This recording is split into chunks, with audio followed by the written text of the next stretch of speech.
दोस्तों, कांग्रेस ने यह घोषणा की है कि वो दिसंबर के पहले हफ्ते में दिल्ली के अंदर एक बड़ी रैली करेगा एसआईआर के विरोध में।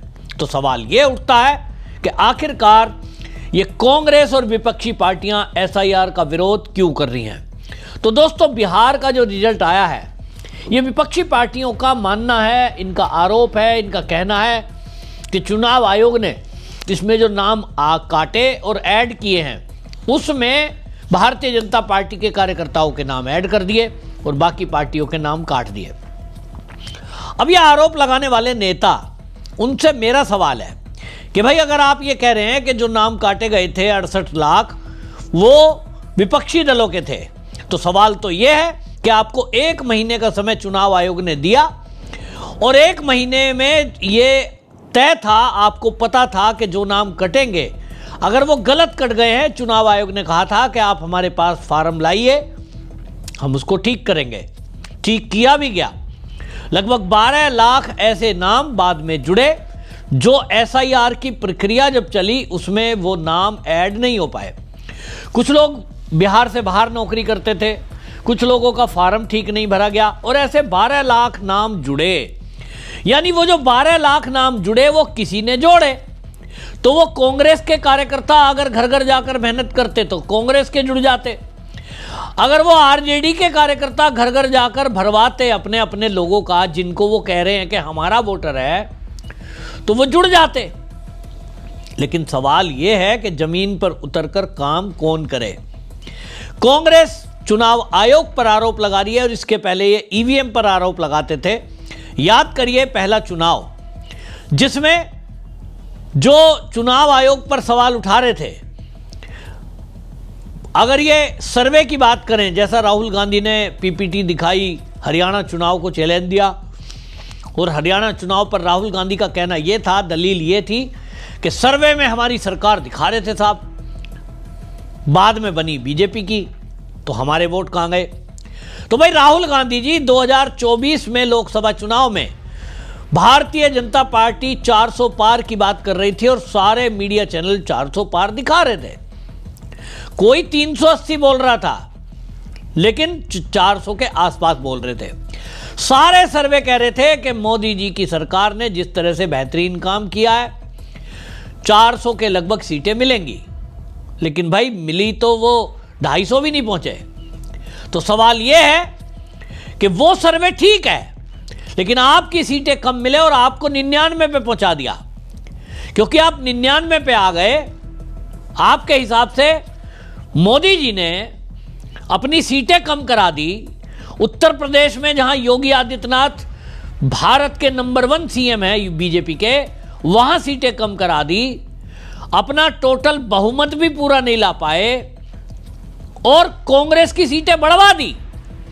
गजब दलील है कि मोदी जी, चुनाव आयोग मोदी जी के कहने में काम करता है, ईवीएम में गड़बड़ी है, वोटर लिस्ट में गड़बड़ी है और मोदी जी ने चुनाव आयोग को कहा होगा कि भाई, कांग्रेस वालों की सीटें बहुत कम हैं, विपक्षी नेता का भी उनको पद नहीं मिल रहा है, उनकी सीटें बढ़ा दो।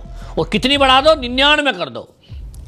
आपकी सीटें 99 करवा दी राहुल गांधी, इन्हीं मोदी और इन्हीं चुनाव आयोग ने।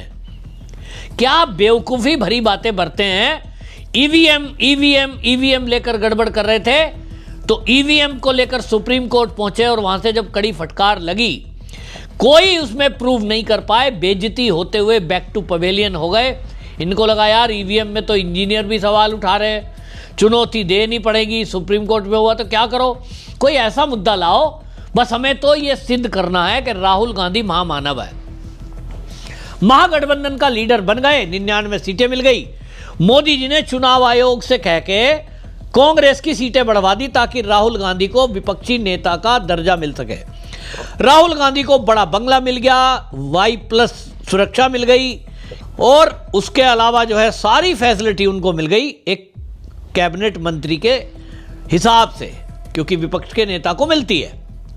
तो ये मोदी जी ने चुनाव आयोग से मिलकर ये काम किया 2024 के लोकसभा चुनाव में कि अपनी सीटें घटवाई और कांग्रेस की बढ़वाई।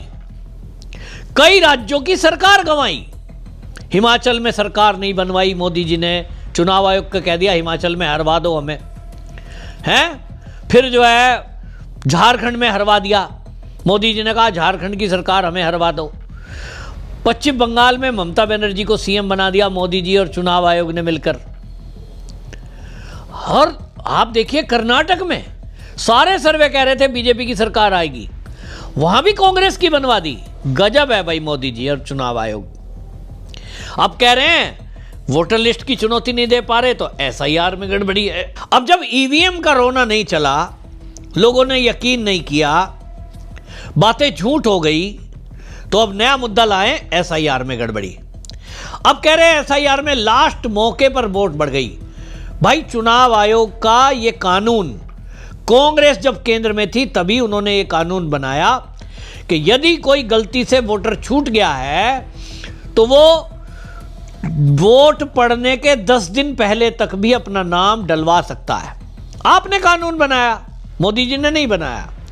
और उस कानून के तहत जो प्रवासी बिहार के लोग हैं, यानी बिहार से बाहर जाकर नौकरी कर रहे हैं, उन लोगों ने अपना वोट बनवाया उसी कानून के तहत। बीजेपी को ध्यान में आया कि जो बाहर के राज्य में लोग रह रहे हैं, जिनका वोट नहीं है, तो भाई वो हमें वोट अगर दे सकते हैं तो आने जाने के किराए की व्यवस्था कर देते हैं और उसके बाद वो वोट देंगे। हर पार्टी को अपने कार्यकर्ताओं का ख्याल करना चाहिए। तो जब तो पता नहीं क्या करके ये होटलों में सोए रहे। तेजस्वी यादव के बारे में उसके सगे मामा मीडिया में बोल रहे हैं 12 बजे सो के उठता है। राहुल गांधी मछली पकड़ रहे थे तालाब में, पूरे कांग्रेसी उनके पीछे जय जयकार करते घूम रहे थे। जो काम करने का है वो था लोगों की वोट बनवाना, वो किसी ने किया नहीं। और जो काम नहीं करने का है वो सारे काम कर रहे थे। सड़क पे यात्रा निकालो, वोट चोरी की बात करो, जो मुद्दा ही नहीं है उस पे आप मुद्दा बनाओ। और जो काम है करने का उसे जमीन पर उतरकर कौन कर रहे थे? बीजेपी के लोग। बीजेपी के नहीं, उनके साथ उनके संगठन लगे थे। राष्ट्रीय स्वयंसेवक संघ लगा, विद्यार्थी परिषद लगा, भारतीय मजदूर संघ अनुसांगिक संगठन है वो लगा, वनों में वनवासी कल्याण आश्रम के लोग लगे, सरस्वती शिशु मंदिर विद्या मंदिर के विद्यार्थी अध्यापक लगे। कितने ही लाखों कार्यकर्ता दिन रात एक टाइम रोटी खाके अपनी जेब से पैसा खर्च करके बिहार में लगभग 2 महीने डटे रहे। भारतीय जनता पार्टी के विधायक और सांसद, यहां तक कि प्रदेश अध्यक्ष, बड़ी संख्या में महिला मोर्चे की महिलाएं 1 महीने तक डेरा डाली रहीं और बड़ी संख्या में प्रवासी आए, विदेशों से लोग आए। बीजेपी का चुनाव है, हम इसमें काम करेंगे। विदेशों में रहते हैं, बिहार के लोग हैं। अब एक तरफ भारतीय जनता पार्टी इतना बड़ा संगठन, उनके लाखों कार्यकर्ता, समर्पित कार्यकर्ता, वो जमीन पर उतरकर घर घर ढूंढ रहे थे कि कोई वोट छूट ना जाए। और कांग्रेस, चाहे वो प्रशांत किशोर, चाहे वो आरजेडी, ये लोग 12 बजे सो के उठे, 1 बजे रैली करी, टाटा बाय बाय, हेलीकॉप्टर से हाथ हिला दिया मंच पे जाके, और इन्होंने सोचा पब्लिक जुड़ जाएगी। कार्यकर्ता क्या कर रहे थे? कार्यकर्ता अद्धा पौआ बस उसी में लगे थे। तो फिर सीट कैसे आती, उस पर बात नहीं करेंगे। बात करेंगे बस एसआईआर में गड़बड़ी हुई है, चुनाव आयोग ने गड़बड़ी कर दी। अब आपको बता रहा हूं कि महागठबंधन के नेता अब मीडिया में खुलेआम बोलने लगे हैं। वो कह रहे हैं कि नाच तो आता नहीं है और आंगन को टेढ़ा बता रहे हैं। महागठबंधन के नेता अपने आप में असहज महसूस कर रहे हैं।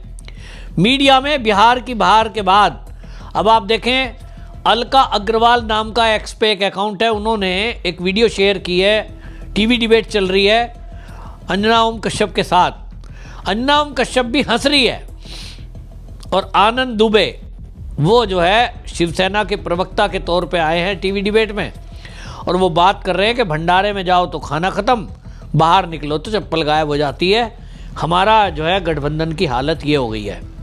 सीनियर कांग्रेस के नेता हैं राशिद अलवी, उन्होंने बोला है टीवी पर कि भाई हमारा कोई काडर नहीं है, नेता नहीं है, देखने वाला नहीं है, लेकिन सवाल यह है कि अब सुनने वाला भी कोई नहीं है। ये राहुल गांधी की कांग्रेस है जिसमें राहुल गांधी की जय जयकार करने वाले अल्लावरू जैसे नेता, जिनको बिहार का प्रभारी बना गया, एक भी चुनाव उन्होंने लड़ा नहीं, कोई अनुभव नहीं, और ऐसे व्यक्ति को चुनाव लड़ाने के लिए जिम्मेदारी दे दी। यह है राहुल गांधी की कांग्रेस। बस केवल आरोप लगाओ, दुनिया में भारत की संवैधानिक संस्थाओं को अपमान करो। ये विदेशी नैरेटिव चलाने का काम है, जो देश को बदनाम कर रहे हैं, देश की संस्थाओं को बदनाम कर रहे हैं। और यही एक बहुत बड़ा षड्यंत्र है। राहुल गांधी को कोई चुनाव जीतने हारने से कोई फर्क नहीं पड़ता। उनको केवल वो कहना है जो उनको विदेशी टूलकिट कहती है, और विदेश से उनको ये कहा जा रहा है, मुझे लगता है ऐसा, कि तुम भारत को बदनाम करने के लिए जो जो कर सकते हो वो करो। तो वो कर रहे हैं। उनको चुनाव जीतना हारना होता तो वो जीत हार की समीक्षा करते, अपने ऊपर जिम्मेदारी लेते, लेकिन ऐसा वो नहीं करेंगे कभी भी, क्योंकि उनका वो फंडा ही नहीं है। उन्हें अच्छे से पता है कि मैं कभी पीएम नहीं बनूंगा, एक सांसद बनकर जो ऐशो आराम मिल रहे हैं वो लूंगा, महागठबंधन का नेता बनकर ऐसे ही घूमूंगा देश विदेश, और जीत हार जाए भाड़ में। मुझे तो जो काम टूल किट से मिला है कि सरकार को, देश को बदनाम करो, सेना पे सवाल उठाओ, वो मैं करूंगा। तो राहुल गांधी ऐसा कर रहे हैं, लेकिन अब जनता को समझना है कि इनके झांसे में आना है कि नहीं। राहुल गांधी अगर ये सोच रहे हैं कि दिल्ली की रैली करके वो देश के अंदर और दिल्ली के अंदर कुछ अराजकता पैदा कर पाएंगे, तो वो उनकी भूल होगी, क्योंकि फिर ऐसी कार्रवाई होगी जो उन्होंने सोची भी नहीं होगी। आपकी इस पर क्या राय है, कमेंट में जरूर लिखें, वीडियो शेयर करें। वंदे मातरम।